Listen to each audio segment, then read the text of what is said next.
President Ferdinand Marcos Jr. says the fuel price rollback this Tuesday will provide much-needed relief to Filipinos. But he admits the reduction will not suffice.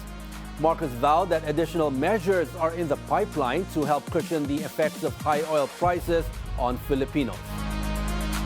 Simula Martes, Abril na ang 14, may malaking rollback sa presyo ng langis. Mahigit 20 piso ang ibababa sa diesel. Ang gasolina naman may bawas na 4 pesos 43 centavos kada litro.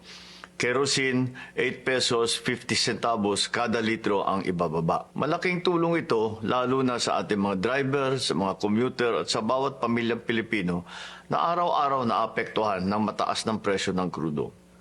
Hindi pa ito sapat. Kaya tuloy-tuloy naman ang ginagawa ng inyong pamahalaan para maibsan ang epekto nito sa inyong pang-araw-araw na buhay.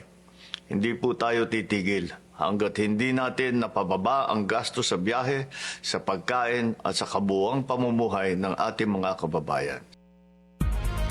The government has been rolling out measures including targeted fuel subsidies to the transportation sector as part of its response to the ongoing energy emergency.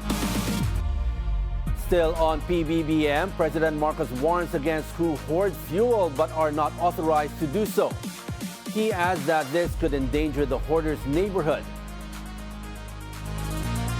At yung may mga kaya, huwag kayong nag-hoard ng diesel. Ang tanging pinapayagan lamang na magtabi sa drum ng gasolina ay ang mga consumer na may legitimate operational requirement dito. Gaya ng mga mangingisda at marine equipment operator, mga ospital, at iba pang mga gumagamit ng generator set. Huwag nyo ring ilalagay sa panganib ang mga kapitbahay ninyo.